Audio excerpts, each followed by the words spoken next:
I'm going to introduce each of our distinguished members briefly and then come back and let each of them talk a few minutes about the area we're talking today about reshaping services for installations of the future.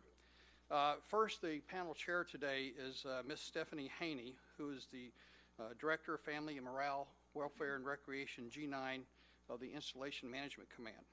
She was first selected to the Senior Executive Service in August of 2005, and in this role, she directs and oversees the delivery of Army F and MWR programs supporting soldiers and families in garrisons across the United States and overseas. Her span of control includes delivering, monitoring, coordinating, and resourcing Army, soldier, and family programs worldwide. She was responsible for a budget of $2.4 billion and oversees over 28,000 total employees. Prior to her senior executive service, she spent some time as a strategic planner with L3 Communications. And prior to that, she served in the United States Army for 27 years, retiring as a colonel. The first part of her early career as an MP officer, and most of her field grade time was spent in the public affairs arena, working at the senior levels at NATO, DOD, and the United States Army. Our next speaker today is Dr. Carra S, who I'm just seeing right now for the first time as we come in here today, so welcome, Carra. She is a senior behavioral and social scientist at the RAND Corporation, primarily working with U.S. Air Force and Army manpower and wellness. Her current and past research includes investigating the effects of workplace stressors on job attitudes and performance, assessing quality of life issues faced by wounded warriors, military families, and caregivers, evaluating employee selection systems, and exploring the effects of organizational climate and culture on job attitudes and behavior, and how to best change organizational climate and culture. Prior to joining RAND, she worked at the U.S. Army Institute for Behavioral and Social Sciences. She's published several RAND reports, and her work has appeared in publications such as the Journal of Applied Psychology and Personal Psychology. She received her PhD in Industrial and Organizational Psychology from the University of Illinois at Urbana-Champaign. Next is Holly Dailey, who is originally from Pennsylvania. She holds a Bachelor of Science degree in Business Administration and has worked primarily in financial and business management fields and has also taught in several school districts. She's been a financial service employee for the last 7 years, most recently serving with the U.S. Army Medical Department activity. Over the last 23 years as an Army spouse, she's been an advocate for military families, has served in various levels of leadership for many volunteer organizations at Forts Riley, Stewart, Carson, Bliss, Eustis, and now Fort Myer. She served in a variety of volunteer organizations at all those installations. And oh, by the way, the very lucky and smart man that married her 23 years ago is our Sergeant Major of the Army, Daniel A. Dailey. And our fourth panel member today is Command Sergeant Major Melissa Judkins. She is currently the Command Sergeant Major of the Army Installation Management Command. She is a native of Westlake, Louisiana. She served in the U.S. Army for over 30 years so far in various leadership positions, from squad leader to Command Sergeant Major, serving on the command teams from battalion level command all the way to the 3-star level command.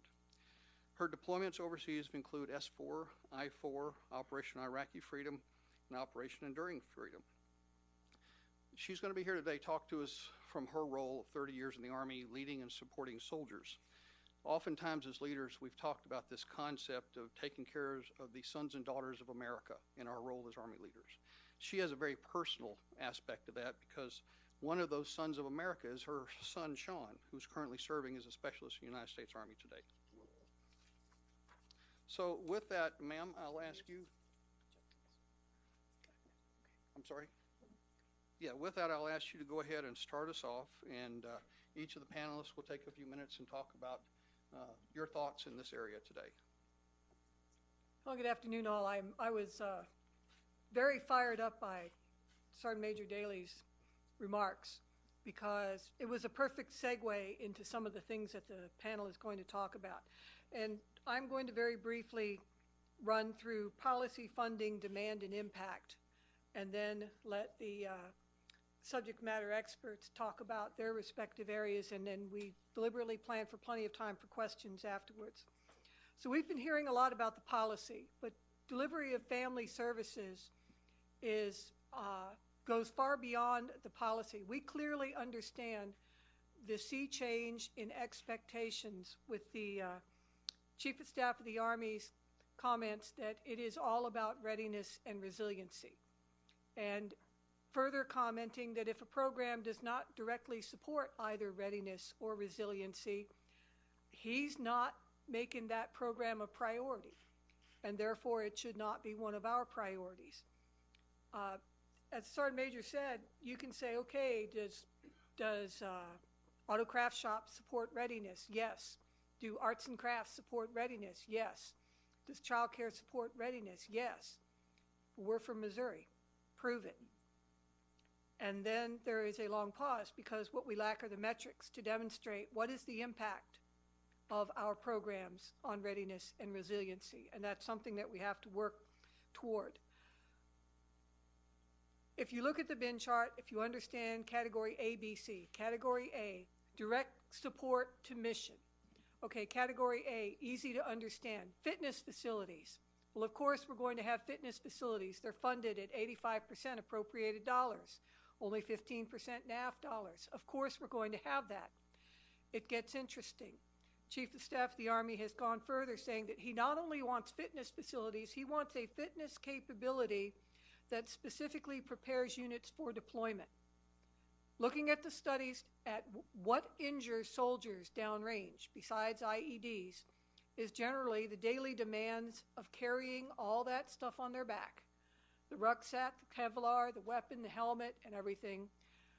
Lack of core strength, problem with the knees and legs, problem with the back in carrying all of this stuff every day for long periods of time, scrambling around over rough terrain, turning ankles, turning knees. What are we going to do to help get them ready for the demands of deployment? And so we want readiness centers at every FORSCOM installation. Do we need readiness centers at every installation? No. TRADOC installations, what are we focused on? We're focused on push-ups, sit-ups, and a 2-mile run. Get those trainees to pass the PT test. Whatever level they're at, push-ups, sit-ups, and a 2-mile run. Fitness facilities can be geared towards mostly that requirement, getting folks ready for the demands of the physical fitness test, because if you're going to graduate that class, you've got to pass that test.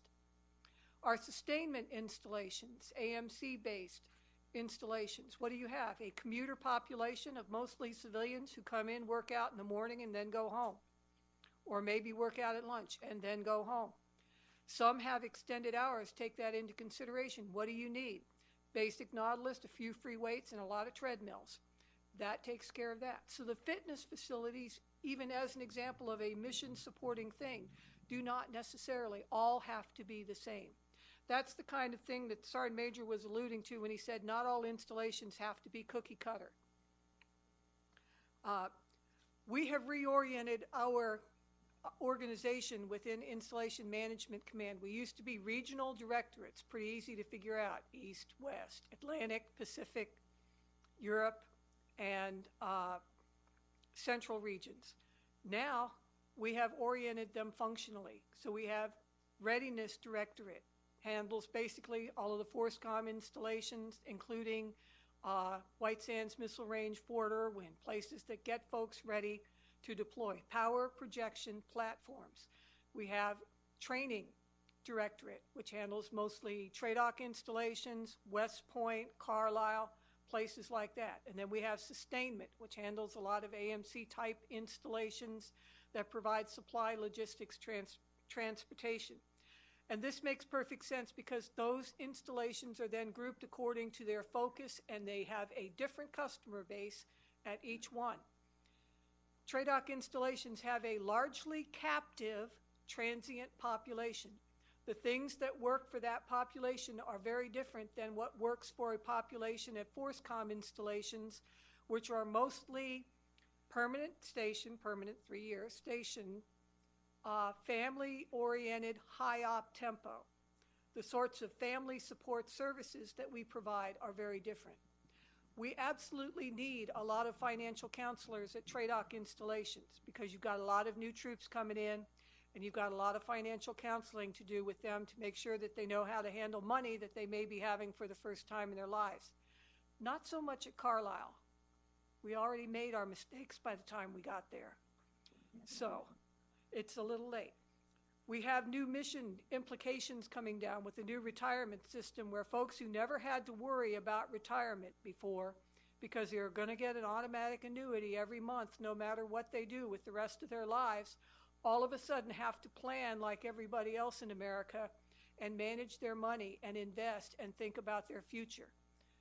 And just convincing my son that this is something that he needs to do when he is in the commercial world, do it now, is very difficult when there are so many other enticing things dangling in front of him, like trucks and buy a house and get married and have kids and all of that. And why should I be putting that much money away? Trust me, you want to. We have to stop assuming what we know about our customer bases and do the analysis and research to find out what their needs are. We make a lot of assumptions about millennials, that they are all computer literate, that they've all been born with an iPhone in their hands, and that they are short attention span, that they had helicopter parents, and they need a lot of hand-holding during basic and on. I can cite a couple examples of good soldiers who got out of the Army not because of the op tempo, not because of the demands of work, but because they were tired of being babysat in their off time. It's like, I'm an adult. I don't need somebody to check my room to make sure it's clean. I don't need somebody to check my meals to make sure I'm eating healthy. I don't need somebody to look over my shoulder as I live every minute of my life. I joined the Army to get away from my parents, and it didn't work, so now I'm going to leave the Army. I've heard that on a couple of occasions. So we have to do the homework and figure out the demographic. As we provide services, we have to recognize that there is a broad span of folks who are comfortable with internet to varying degrees. You can have millennials who grew up with it who are very comfortable, very accustomed, but they are on a pull basis. You can't just put out a Facebook page, hang stuff on it like a bulletin board, and expect that you've done your job in communicating. You have to motivate the folks to want to subscribe, and you have to motivate them to want to pull down the information that you have, or you have to put it in front of them in multiple digital venues so that you have a chance that they might actually see what you're trying to share. Or you have to make it entertaining, and you have to make it 7 seconds or less. 7 seconds or less to get your point across. That's hard. Funding. Sergeant Major all did a great job of addressing what we all know, which is an uncertain funding future. Are we sequestration, or are we growing the Army with an increased budget? Are we going to see a budget this year, or are we going to be continuing resolution through the end of the year? The funding has impacts on the capability to provide services. We have some red lines. The bottom line, installations have been the thing that's been used to assume risk, the thing that is paid for other more pressing priorities. And we have done it so often, it's almost a default mechanism now that, of course, installations, barracks, housing will assume the risk. We can't afford to do that anymore because right now, those things in and of themselves are exceeding risk capability. And in the statistical mentality, you tell the installation command, you got 95% of your budget. In any other course, that would be an A. When you have a $3 billion budget of critical requirements and you lose 5% of it, that's $200 million short. $200 million short. That's a lot of change to be spread around 78 installations to see what is not going to get paid for. We've implemented business standards in our revenue generating activities in morale, welfare, recreation. What that translates to is it's not enough to just show a profit or break even. We want you to operate like a business. We want you to have inventory control. We want you to have labor hours control so that you're not exceeding reasonable payroll standards and you can show more profit. Interestingly, we were making enough money overall that we were absorbing about $12 million in losses in a number of our activities, so-called revenue generating activities, golf, bowling, Java cafes, club systems. Everybody wins club systems and all. So we put about 78 different activities on performance improvement plans. About 2/3 of them turned around. 1/3 of them didn't. They're in the process of being evaluated for closure. Now, the third that didn't, they fixed their labor, they fixed their inventory, they fixed their business practices, and they were still losing money. That sends a message. There's not sufficient demand to keep this activity open. If they don't want to play golf, they'd rather shoot skeet, see the writing on the wall and go with it. So this is the kind of thing that we're doing. We're looking at doing that with our Category Bs. They're funded at 65% appropriated funds. That's not a license to waste money. So we're going to implement the business standards on the Category Bs and tighten up how we present these activities, make them more efficient. When we say not cookie cutter installations, I used the gyms as an example. This doesn't mean that we're not going to be providing common services, but it does mean that you can adjust it according to the demands of your respective customer bases. Up in Wainwright, not so worried about having a pool open all summer long.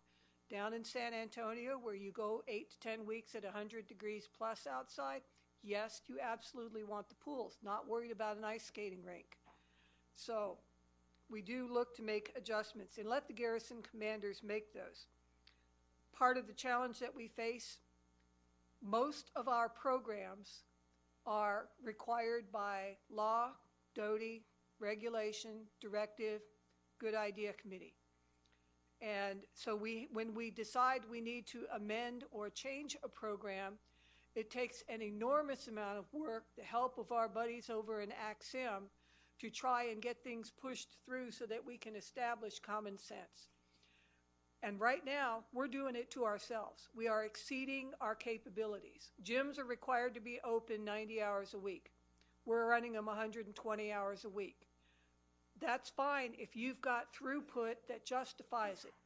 But keeping the gym open until midnight when you only have 2 people coming in after 9 o'clock is wasting money. So we're taking a hard look at that. Childcare. Called up to the Hill to talk to the HASC PSMs because they were unhappy that we were shutting down childcare operations at a couple installations. And the truth is, we were curbing voluntary optional programs of hourly childcare and half-day childcare in order that we could continue our core mission of providing full-time childcare so that soldiers and military civilians could go to work. There's an expectation management aspect to that. There is nothing that says the Army is required to provide half-day childcare. Nothing that says the Army is required to provide hourly childcare. Now, is it a mission enabler? Possibly. Is it merely a convenience? Possibly.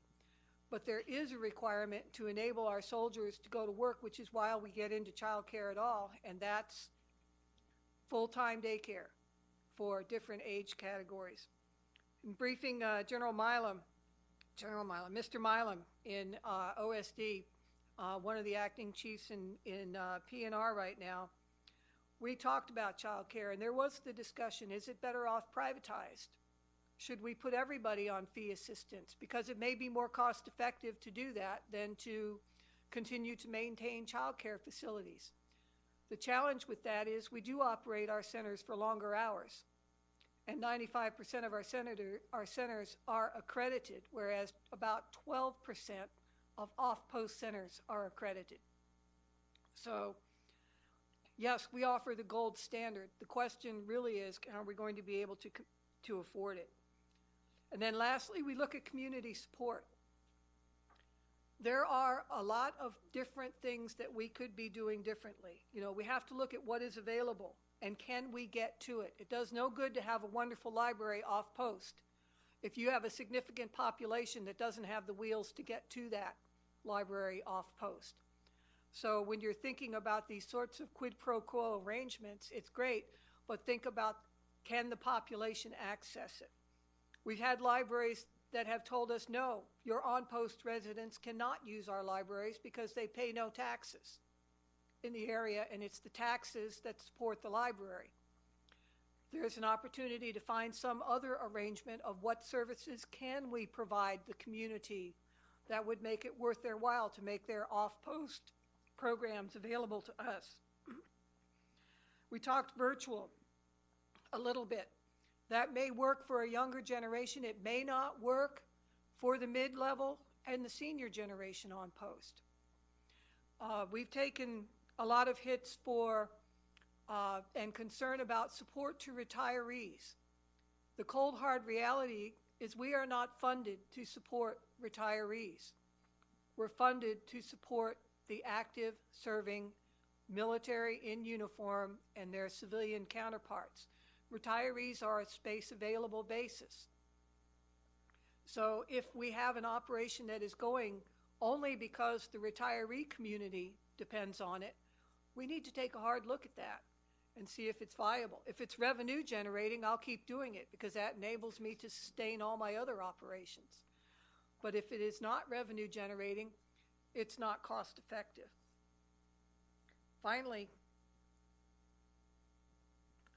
our families are not non-traditional, and the changing demographics are having interesting second-order effects on us. In childcare, 20% of the children in childcare today are special needs. 20%. It can be something as simple as a peanut allergy, asthma, or something like that, and it can be as serious as Category 4 requiring medical intervention. And we are being sued by folks who are offended that we will not allow their children to participate in summer camps when it would require a registered nurse to be with the child or on the scene at all times in order for the child to safely do so. That's not something we're budgeted for. So there are some decisions that have to be made about what we can do and we can't do in order to support the evolving needs of our community. And it's something that we're struggling with right now. And I will defer. Thank you very much. Dr. Sims. All right. So I'll be speaking to a little bit of the metrics and the information that is helpful to help make some of the difficult decisions. First, I'll speak to a couple of relevant trends which affect what services you might want to offer and what services you might be able to offer, just briefly. And then speak to research information, data-driven decision-making, how it can help you frame the question, find the answer, and maybe most importantly, given the resource environment and constrained resources, help you sell the answer. And how it gets at how you implement and sell that change and engage soldiers and their families in that decision-making process. So that you can do it well and hopefully make the case that it's for their benefit as well. So a couple of trends that are potentially relevant. One is encroachment on installations. There's a positive element to this in that communities are nearer to installations and can be partnered with in some cases to help provide services. Soldiers and families are moving off post and have for a long time, and so they're in that community. And so when you can partner with the community itself in a productive manner to provide what they'd like, that's very helpful. Another trend that is relevant is computing and internet, social media, the millennials, etc. So there is a need to reach out in multiple ways, which can be a little bit of a challenge. But there's also the benefit in finding communities online. The military moves, so you PCS regularly. it is helpful to be able to use some of these newer technologies, from the telephone to email to social media, to keep in touch with your contacts, because social support is very important for a range of relevant outcomes, ranging from heart disease to bouncing back from trauma that might otherwise cause PTSD. Speaking of millennials, I'll speak to a trend that is not actually supported by research, which is that of generational differences. So there are actually some studies on this. If you think about generations, you think about the millennials, you think about Generation X, these are groups of people affected by certain events, and that's supposed to affect how they relate to services, what they need, etc. That doesn't actually really work very well. In terms of the research for workplace variables like job satisfaction, organizational commitment, and turnover, generational differences don't hold up when you look across studies. And you have to consider, in terms of the implications of this, if you revamp everything for millennials, you're spending a lot of money for something that may not be useful for them. And another issue is it may be age, and they may grow out of all of the changes that you just spend a whole lot of money implementing. So another way that research can help, that sort of illustrates how research can help frame the question. You know, what kind of trends are going to be important? What kind of trends are not? Another thing is that research, of course, and information can help you find the answer. And here I'm going to put in a plug for program evaluation. There isn't a lot of spare money to be able to pay for things that don't work. So actually looking at whether or not they work is very important. If it doesn't work, it isn't worth it. If it's too expensive to afford, it doesn't actually matter how good it is. It's still not worth it. If it's difficult to implement key aspects of a given intervention or program, it still may not be worth it, right? So this is, when you think about something you want to roll out, there may be key components that you have to get right. And if you can't get those right, it isn't worth spending the money to do something for an intervention that you can't actually execute well. Finally, information and research can help you sell your answer. So I'll speak to organizational change here. We've talked a lot about, over the years of war, support has grown, and soldiers and families have become accustomed to a certain level of support. They may not be able to define it exactly, but they do expect things. And taking something away is always harder than providing something.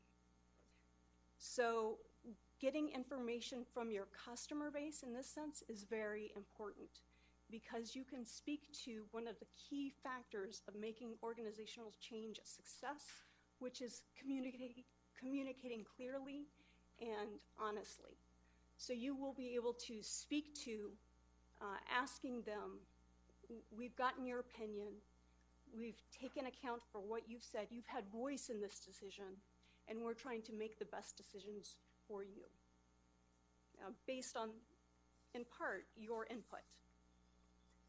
So one aspect here, soldier and family need for quality of life programs are typically assessed by people who answer questions about problems in one domain, healthcare, childcare, you name it, rather than where they actually experience challenges, which is not based on functional silos.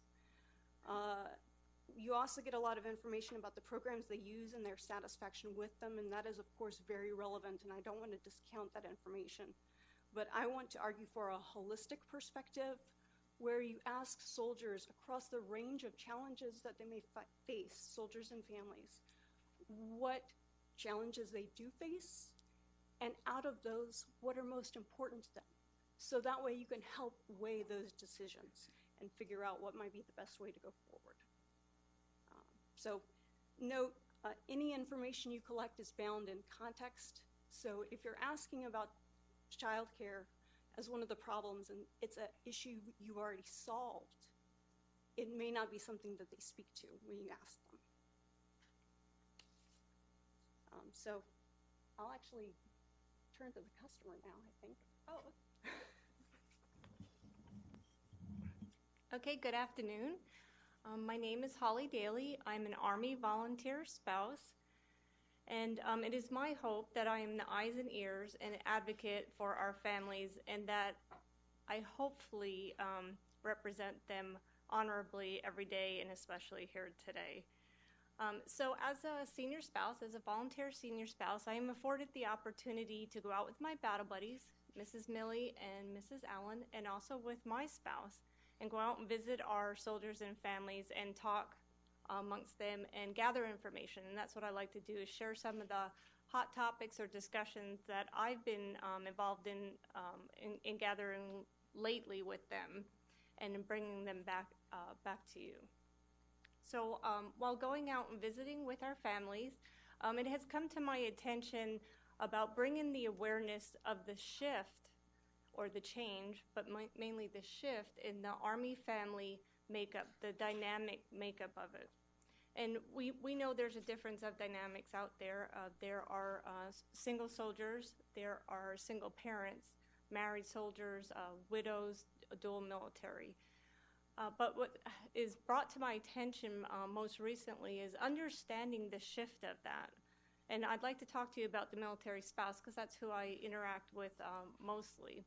So, for example, to give you an example, when I married my spouse and came into the military world, the norm or the tradition then was you married fairly young, hopefully got a house and maybe started having children, but the spouse grew up through the level of the soldier's career, and then the Army culture groomed them throughout the years of the Army life and what there was entailed in there. That's not the same for the non-traditionals today. Many of the spouses, they marry in later in life, and when they marry into the military culture and it's later in life, they already have their education and a set career in place. So the shift being, not that we're not aware that all that is happening, is what is the entry level when the family member comes in and joins the military culture, and what is needed at that time, the resources, the tools, the skills, and are we providing that because of the difference of the entry level of that person is joining into the military. So that brings me up to some of the hot topics as we're discussing the shift change there and what is needed. So recently, some of the topics were prior discussed, and one of the main ones that is brought back to me is formalized training. To take an overall look, are we offering to all our spouses at all levels and at all entry levels, are we offering a comprehensive integrated training approach? And within that training, there are two kind of hot topics right now that many of the spouses bring to my attention. One being a mentorship, a formalized mentorship program. And we know that there's online training and there's social media, and they get socialization through that social media. However, they do miss that personal one-on-one experience, and they do miss that human touch, and they want to know the lessons learned and the best practices that we've had over the years. So that mentorship is being craved. They want a sense of belonging, and they want to make the unit successful. They want to have a success in their soldier's career and mostly in the family dynamics around them. So the mentorship program, part of the overall formalized training. And we also talk a lot about care team programs. There is care team programs out there. Unfortunately, they are activated not only during deployment times, but throughout the year. But the need of maybe having formalized trained care teams at every installation so they can be activated, not specific unit care teams, but an installation care team, and have that refresher course and the training, and are we giving some type of support for those who are serving on the care team as we go throughout the year. So a lot of requests on those two trainings, but I did want to say for the formalized training, we are looking into that, and I'll touch on that in a little bit. Besides training another hot topic, as you've heard before, is employment, spouse employment. Spouses would like us to share the word that, yes, they have a unique lifestyle, and as they move around, they are looking for more of a mobilized job, a transferable job, and jobs that have flexible hours, and also share their experience that, hey, we already have some experience. Many of us have experience and we have careers, so we're looking for that mid and maybe top management job, and to share their story about where they're at with their employment right now. So those are some of the hot topics. And why I'm explaining that to you is we're talking about the shift in dynamics and what the hot topic is. And I'd like to share with you is what I think we're doing or what we can do from here. So for formalized training, I'm very excited about that. Next week, we're starting a conference and taking an overall comprehensive look at all the spouse training that we're offering. And does it support that entry-level shift? And what do we need to do to support that? And also, maybe out of that, I get asked a lot by spouses who come in, can you give me a book, a consolidated book that shows all the resources that I need to know and all the training I need to know for my whole duration that I'm in the military life cycle? And maybe possibly when we're taking this overall comprehensive look, maybe there could come out of that a flow chart, some type of, like we used to R for Gen cycle, some flow chart that says whenever you enter into the military life, this is the skill set that you'll need or the training that you can need to be successful. Because sometimes when spouses, when they PCS and they come into a position and they want to actively volunteer, they don't have that gentle handoff because there may not be an active volunteer in that leadership position before them or in any position. So if you're newly married into the culture and you come in, so let's say, for example, I'm a single spouse and I see this really good-looking soldier like the one that was just here talking before us. And I ask him to marry me, and we get married, and we move to this duty station, and now I'm faced with, he actually is a command sergeant major, and I have not been exposed to the military life at all, and I haven't been groomed, and I haven't grown up through it, and I want to volunteer, and I want to be supportive to my Army family, and I want to help support my soldier. How am I going to do that if I'm coming into a leadership role and I've never been exposed to the military? Well, if I had this flow chart or guide, I can look at it and say, okay, I'm going to be there in a couple of weeks. What do I need to get started before I create my networking channels and I meet my battle buddy and I start going with the unit and networking? How can I be prepared ahead of time so I can make the unit successful and I can make my families successful and help resource them when needed? So if I had a chart that I could look at it when I entry at whatever level, how can I be trained and supported? What skills do I need? And then maybe possibly off of that, we can come up with a subchart when we enter a deployment phase. And that would also say, okay, now that you're in a deployment phase, these are the added skills and the added tools and the added training courses you could have. So we were taking a look at that and excited for any feedback that you have on that. Also with employment, what I think we're doing and what we can do, wow, we have come a long way with employment since I married my spouse and came in. And I'm really happy and thankful for everyone has put their time and effort into it. But letting our spouses know that Army Community Service offers a lot of employment classes. Department of Defense with their MSEP, Military Spouse Employment Program, and SECO, wow, phenomenal.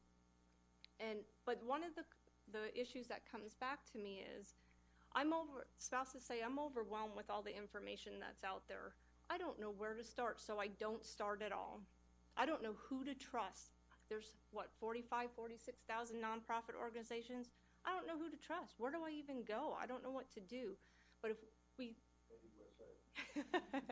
yes, and we get them to the central location, and we get them up under the roof of MSEP or AUSA because it's vetted. It's a trustworthy source, and they can start from there. So part of that is is our education too, of letting them know that. But I also want to say, as far as the community, not only am I an advocate for our families and spouses, and I hope I am, I'm also liaison to the community, and so are many of the other senior spouses.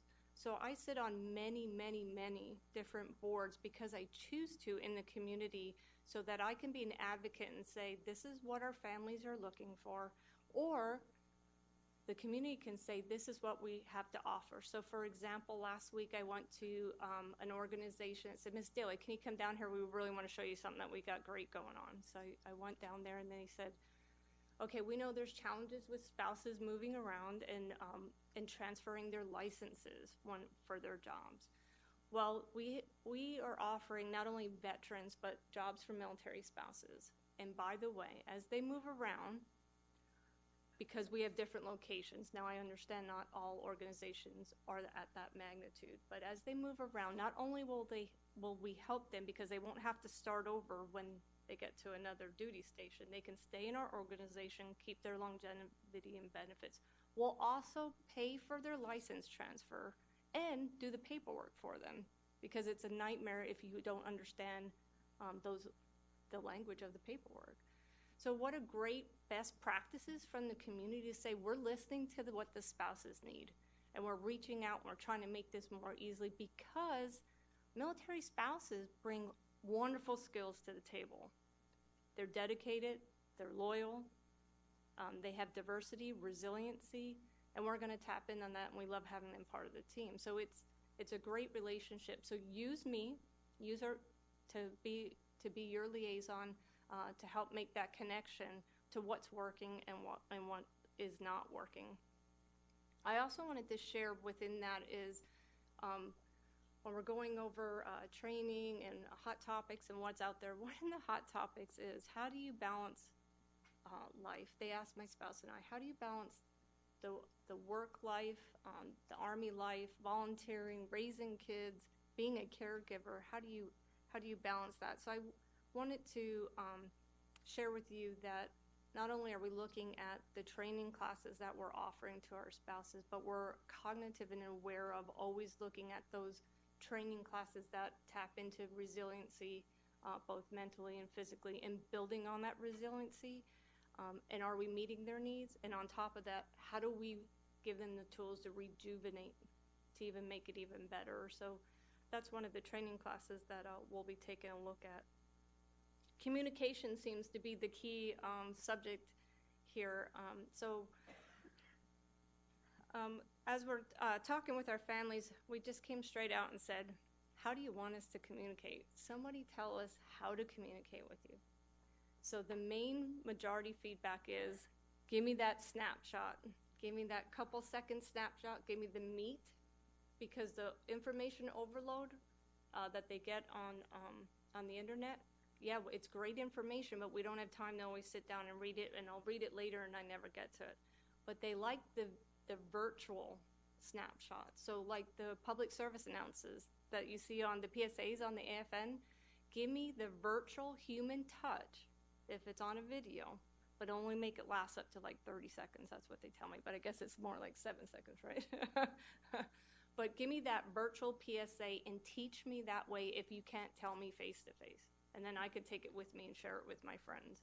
So that's the feedback that I get from most of the spouses on communicating, because that's the overall key is I can gather all this information, but I have to give follow-up and feedback to the spouses, or all the gathered information doesn't go anywhere and they don't get the education or the feedback and have that open dialogue. So what does that mean overall? We talked about the shift, some of the hot topics, and what we're doing with those topics is, to me, overall what it means is we need to be going back to the future. So everybody remember that, the movie, any seen the movies Back to the Future? So to me it means going back to our core values and traditions and using them because they're quality and they worked in the past and they're working today. However, we just need to update them and make them attractive for our future generations, so that they can then tap in and make it even better for the future generations. But most importantly, while we're doing that, to me, it is critical to tell our families that, yes, we care, we are here, we are listening, and you're never alone. And that's the most important factor. Thanks a lot, Holly. Thanks. One point you made really resonates with me on coming in late in a culture.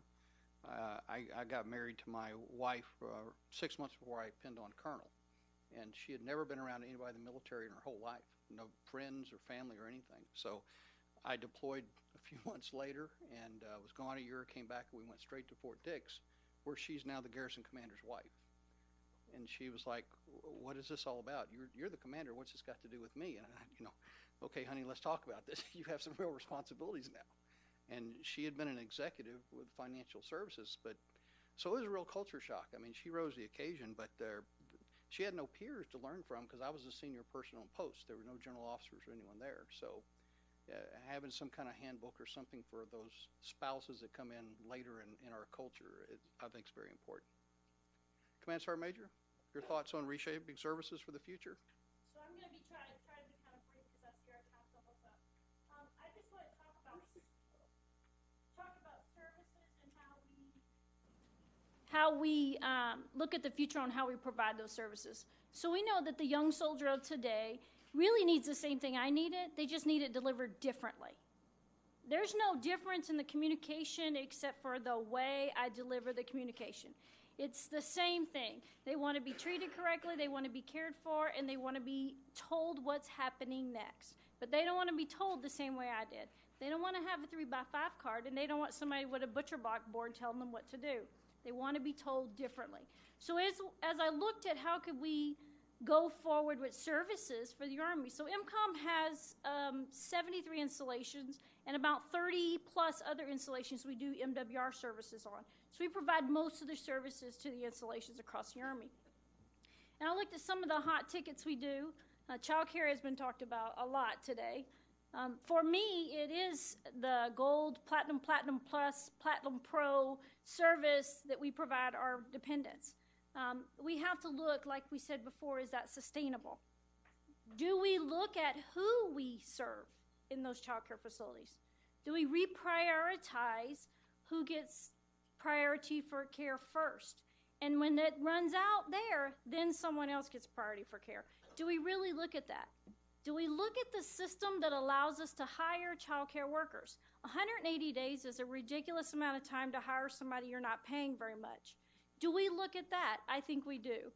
When you look at those types of things, you look at changing laws, policies, regulations. So I look at what we're going to, the services we're going to provide in the future. I look at what we're going to do to get there. My favorite is the gym. She talked about how many hours we serve. We're supposed to provide in the gym, but I talk about it in a different way. A gym should be treated just like a